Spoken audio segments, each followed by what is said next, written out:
કાયદો વ્યવસ્થાની કથળેલી સ્થિતિને લઈને હવે ગાંધીનગર હરકતમાં આવ્યું છે અને ગૃહ રાજ્યમંત્રી હર્ષ સંઘવીએ એક બેઠક બોલાવી હતી, જેમાં રાજ્યના પોલીસ વડા અને અમદાવાદના ઉચ્ચ પોલીસ અમલદારો હાજર હતા. વિગતવાર વાત કરીએ, અમદાવાદમાં જે પ્રકારે દિવસે ને દિવસે કાયદો વ્યવસ્થાની પરિસ્થિતિ કથળી રહી છે તેની. વૈષ્ણવજન તો તેને કહીએ જે પીડ પરાઈ જાનાને રે.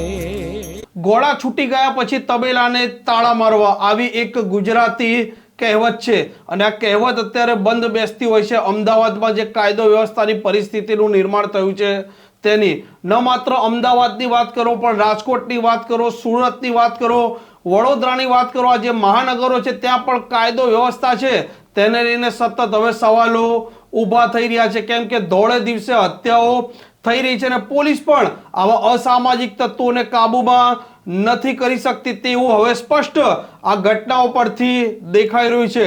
અમદાવાદમાં દિવસે ને દિવસે જે પ્રકારે નબીરાઓ બેફામ બની રહ્યા છે, ગાડી પર તે જ્યાં ત્યાં ચલાવી રહ્યા છે, લોકોને અડફેટે લઈ રહ્યા છે, લોકો જાહેરમાં ગાડીઓ પર સ્ટન્ટ કરી રહ્યા છે અને દિવસે ને દિવસે જે પ્રકારે હત્યાની ઘટનાઓ સામે આવી રહી છે તેને લઈને અમદાવાદ પોલીસ છે તેમની જ કામગીરી શંકાના દાયરામાં આવી ચૂકી છે. અમદાવાદ પોલીસ રાત્રિના સમયે કોમ્બિંગ કરે છે, રાત્રિના સમયે રોડ પર તે દંડા લઈને ઊભી રહે છે, સીન સપાટા કરે છે અને ધોળા દિવસે ક્યાં કોઈ નબીરો દારૂ પી અકસ્માત સર્જી દે છે, ક્યાં પછી ધોળા દિવસે હત્યા થઈ જતી હોય છે.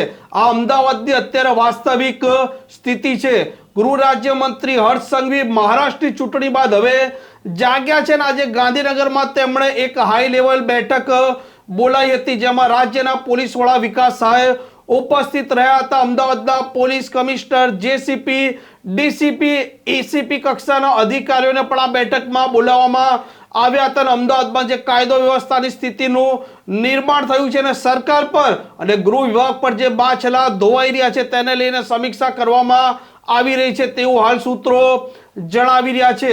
ગાંધીનગરના સચિવાલયમાં ગૃહ રાજ્યમંત્રી હર્ષ સંઘવીએ આજે બેઠક બોલાવી હતી.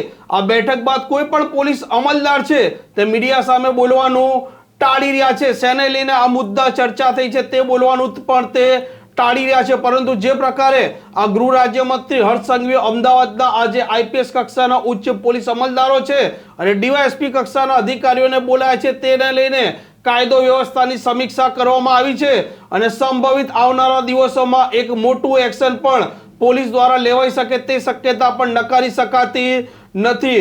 ગુજરાતમાં પણ અત્યારે કાયદો વ્યવસ્થાની સ્થિતિ આ જ છે.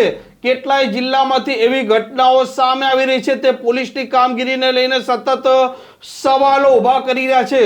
ગૃહ રાજ્યમંત્રી હર્ષ સંઘવી હોય કે રાજ્યના પોલીસ વડા હોય, તે આવનારા દિવસોમાં હવે કાયદો વ્યવસ્થાને લઈને ગુજરાતમાં શું નવા જૂની કરવા જઈ રહ્યા છે તે આવનારો સમય જ બતાવશે. આ પ્રકારના સમાચાર જોવા માટે નવજીવન ન્યૂઝની આ ચેનલને જોવાનું ભૂલતા નહીં.